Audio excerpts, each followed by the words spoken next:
when Scotland voted 62% to remain.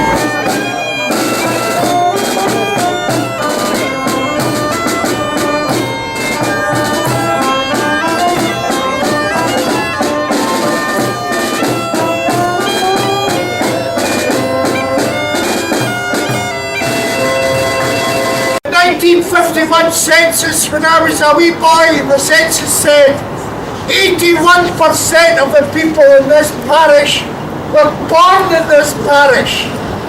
So I never saw anybody from any other parish, never mind anybody from the EU.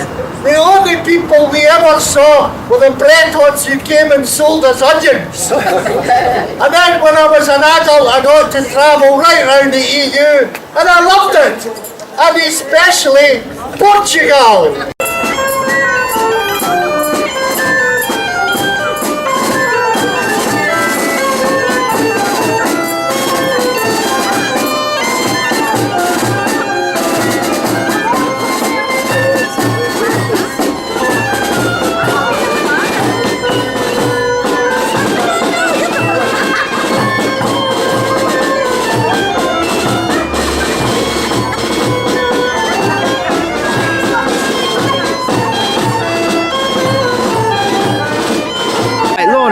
So here we were, I don't know how many years ago it was, but I think it was probably about 6 years ago when we actually came out of the European Union. I mean, today is the date that we remember for 10 years when those people voted against the European Union, in fact.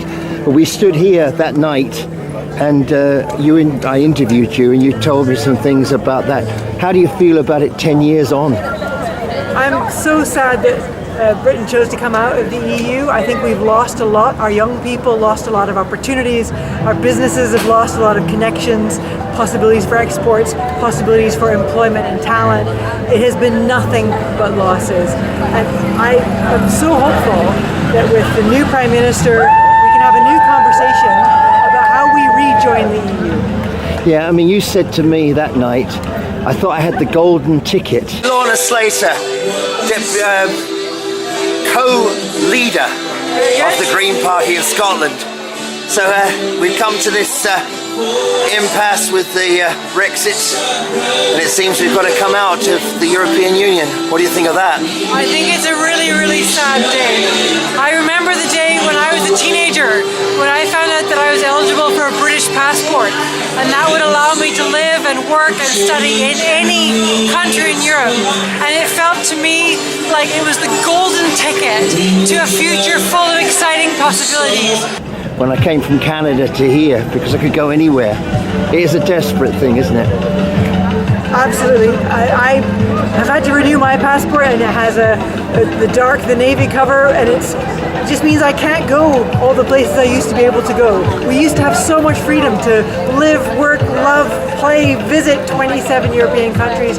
We used to be aligned with the most progressive environmentalist bloc of nations on the planet. And now what's left? Kowtowing to Donald Trump. It's really sad, but I am hopeful that our joint need to support Ukraine to tackle big challenges like protecting our seas behind us means that we recognize that we have to realign with the EU and eventually rejoin. Thank you to everybody who's come today to mark this 10th anniversary of that terrible day when the UK as a whole voted to leave the European Union, but when Scotland voted 62% to remain. Lovely to be back with you, back from Brussels. How are you feeling today about that? Yeah, well, obviously normally we mark anniversaries that we're sort of celebrating, whereas obviously this is something that we're mourning. For me, it's almost hard to believe it's 10 years on. It dominated so much of my time in Westminster because the referendum was just a year after I arrived. And of course we warned about some of the things that would be lost, some of the things that would become more difficult. All of that has come to pass. I always thought that one of the mistakes was the UK government, particularly Cameron's government, reran Project Fear from the Scottish independence referendum. So it was all about, oh, the sky will fall. Whereas myself and other doctors were trying to highlight all the amazing stuff we've gained by being in the EU. and we've lost a lot of that. And sometimes even people haven't realised that we've lost it. I mean, the issue in England with sewage in the rivers and in the beaches is we're no longer under the EU regulations about clean water and clean environment. You know, so there's things that were protecting us that we're now not protected by. The reason we're here is, of course, the 10th anniversary of Brexit. It's not a celebration. It's not a happy anniversary, but we have to mark the day. It's important. We need to remind ourselves and everybody else of all the damage that's been done by Brexit. And in particular, what led to Brexit, which was a series of blunders and an incompetent system of government on the part of the UK. So even if the UK goes back to the EU, good luck to them, that's fine. But we don't want to be stuck with that system that is making bad decisions that are badly affecting Scotland. That said, we need to look to the future, and that means we turn up at hold events like this and we hear speakers and we get ourselves motivated to keep struggling for the best future for Scotland, which is independence and EU membership. It was 10 years ago today that the UK voted to take Scotland out of the European Union. The good news is none of us have changed a bit in the intervening 10 years, so that's good. But look at what's been lost for nothing. And I'm not looking to relitigate old battles, I'm not looking to relitigate old arguments, but I believe in countries working together, I believe in the rule of law, I believe in progress, I believe in solidarity, and I think that's the European Union in action. Is it perfect? No, of course it isn't. Is it the best thing that humankind has come up with to actually avoid war on our continent, to actually work together towards the bigger challenges that are bigger than any one country, however big, however small? And I want Scotland to be part of that. And what's been clearer and clearer to me over the last few years, even the last few days, even the last few hours, I don't know if you've seen that Andy Burnham, the great saviour, has already today said there's not a compelling argument to revisit EU membership. So, forgive a political point, Keir Starmer won the UK election because he wasn't the Tories or the SNP, and Andy Burnham's going to win the Prime Ministership because he's not Keir Starmer. It's a series of negatives rather than positives. I think you've got to have a bit of vision about what you're for, a bit of ambition for your country, and I would like to see the UK back in the EU as well. I just don't see it happening because I just don't see the political maturity is in the UK system to achieve that. I think we've got a chance in Scotland. So thank you so much for being here. Thank you for your activism. It is frustrating to be involved in trying to affect change in society. But you know what? History is made by the people who turn up. And you've turned up today and you'll keep turning up into the future, so we'll be relying on you. So thank you for your efforts thus far, but the job's not done yet. Let's keep at it. Thank you. Thanks very much everyone, and thank you for turning out on it was a very nice day actually for a change, for a rally outside the Scottish Parliament. I won't repeat a lot of what Alan has already said. We had a statement last week in the Parliament largely focused on what we've lost over the last 10 years, that freedom of movement for everybody, particularly those opportunities for young people. My generation were one of the last ones to benefit from Erasmus before that was stopped for the generation that came after us, and I think Stephen Geffen said something very, very poignant last week about those opportunities for those that come after us and wanting to afford more opportunities to that next generation, and it's something that my political generation haven't been able to do for the next one yet. But that doesn't mean that there's no hope to be able to bring that back for future generations. And I think what we heard at the Scottish Parliament elections and what we've heard time and again is that people are looking for that bit of hope in politics at the moment, and that something good might come down the track. That's why we need to continue that fight, engage more young people, show them what they could have back in the EU, and as an independent country, I think back in the EU with those opportunities, with that good forward-looking opportunities for them and for generations that don't even know what we've lost at the moment. So yeah, keep up the good fight. Let's see how we can continue to engage more people, more young people, more people from across the political spectrum to build that argument and make sure that we get ourselves back in the EU. Thank you very much. Yes. I don't have the experience and flexibility of the previous two speakers, so I have to use my speaking time. But I'm going to tell you a story because I think there's quite a few of us, and the reason I got involved with the SVU was because of that. There's quite a few new Scots that came to this country and made it back the country. So this journey started about 10 years ago when I moved here. Basically, I never really felt that I belonged to that Portuguese community. Things may have changed in the meantime. I remember looking at my ex-husband and saying, choose a country. I speak English, Portuguese, a little bit of Spanish, kind of anywhere in the world I would fit. Well, I chose Scotland. I said, why not? It's beautiful. The mountains and the lochs, let's go. So we did land here in October 2015 with a 5-year-old and spoke none of English, knew no one. This was a brand new country. It took a bit for us to actually find a house. We found the tricks because it's not easy. My first job, even though I speak full English and I have a degree, my first job was a simple one at Starbucks. I just got something. And then in my second job, I actually was sacked 2 weeks after I told my employer I was pregnant. So you would say, look around and say, oh my God, what am I doing here? Maybe I should go back there. No, something in my gut said, you're here for a reason. And then Brexit happened. So when Brexit happened, I looked around and said, hold on, people of Scotland didn't vote for this.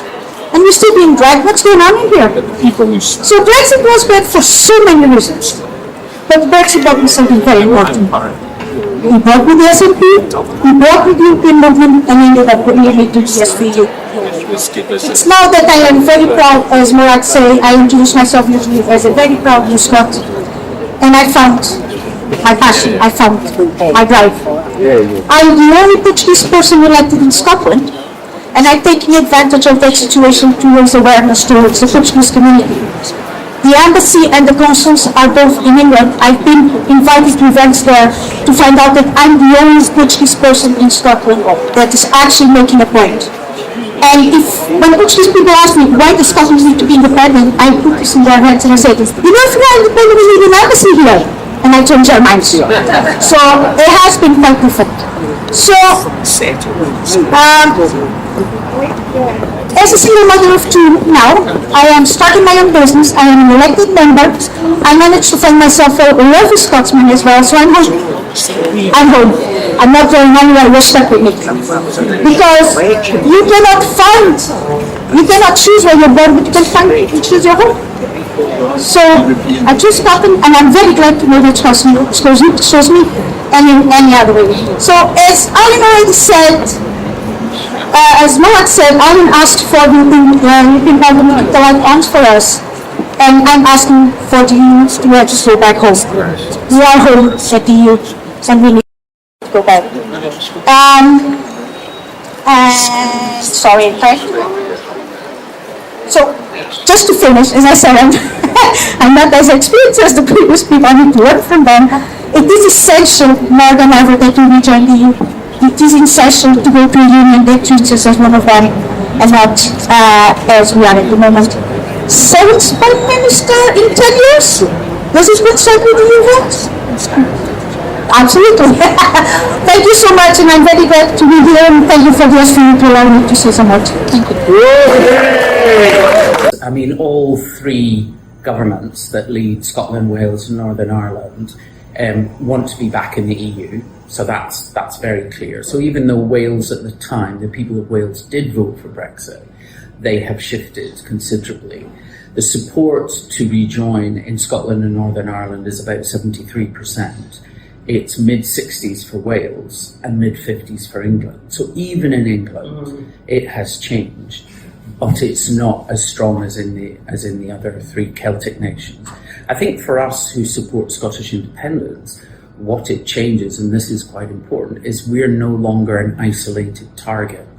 It's been easy for mostly the Conservatives who've been in power, but now Labour, to simply describe Scotland either as rubbish, which is what we had for years at Westminster. So it's been a single target that they could bully and pick on, whereas now they have to aim that at the 3 devolved nations, and that's a lot harder to do.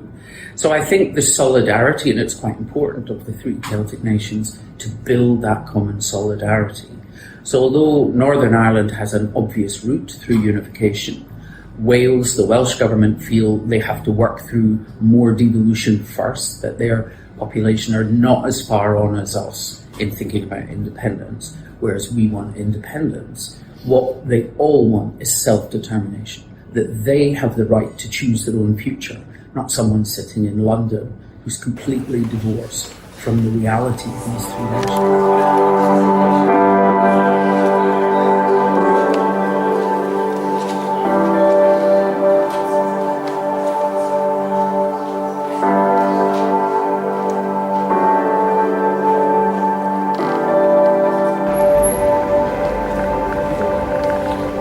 Here's us walking back into the Parliament building where we were last year, the Spinelli building.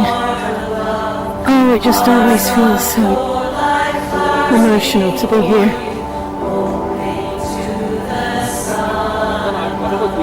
It's Marlene and Philippa.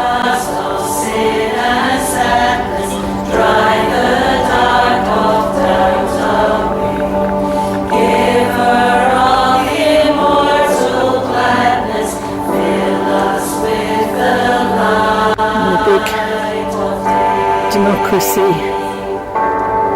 in action banner at the front.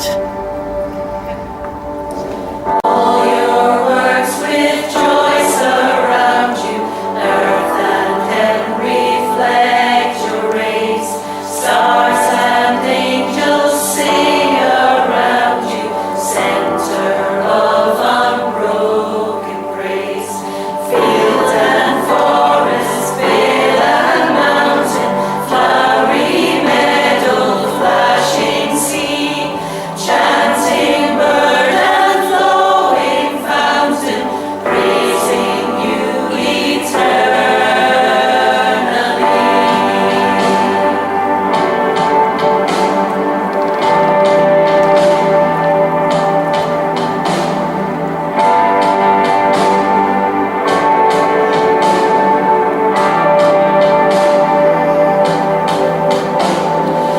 always giving and forgiving, ever blessing, ever blessed, wellspring of the joy of living, ocean depth of happy rest, loving Father, Christ our brother, let your light upon us shine, teach us how to love each other, lift us to the joy divine.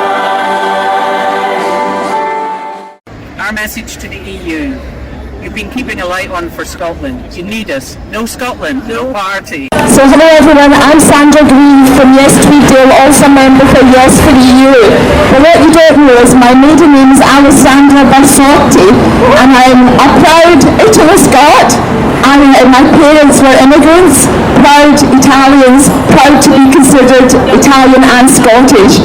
And even though I've still got my Italian nationality, a bit of me, I've told my children, a bit of me disappeared with Brexit, a bit of my identity, and I see they still have all the privileges that their friends don't have, that my friends don't have, and I think that's wrong. So I'm still fighting for it. I'm fighting for us all to be back in Europe because of that. So let's carry on that fight and let's think of the future and the people to come. Andiamo! Sorry. I'm Jo Goodwin, the Vice Chair of the European Movement in Scotland, and I just wanted, in case not everyone here has heard, we're having an informal first meeting of the cross-party group on Europe in the Parliament this afternoon. The European Movement in Scotland is the secretariat of the group. It can't be formal because the committee that makes these things formal hasn't actually met in this session yet, but we will be formulating it very soon. We're looking for ideas that should be on the agenda of that group. What are the most important things we should be talking about in our efforts to get closer to Europe right now, while we aren't members. So I'm very happy to hear for any proposals from any of you here today before for getting out of the sun. Thanks very much, Maura.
Sun glowy on your cheek, skyline a tangerine, the world like I've never seen.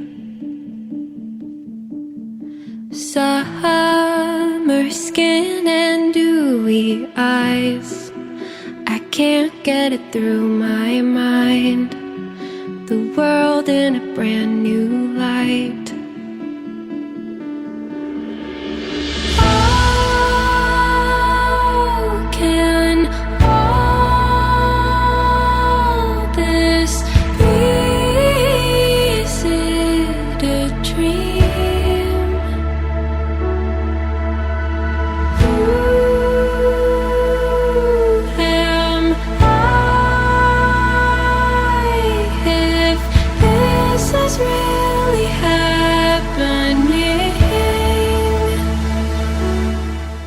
But yes, and it's not even the UK Parliament, it's a Prime Minister. You know, Keir Starmer says no. Who are you to say no? The issues around Northern Ireland and Brexit have been very acute for me. And the fact that the Conservative government used Northern Ireland as a stick to hit the EU over the head with is something I'll never forgive them for, because it definitely has brought tensions much closer to the surface after the achievement of the Good Friday Agreement.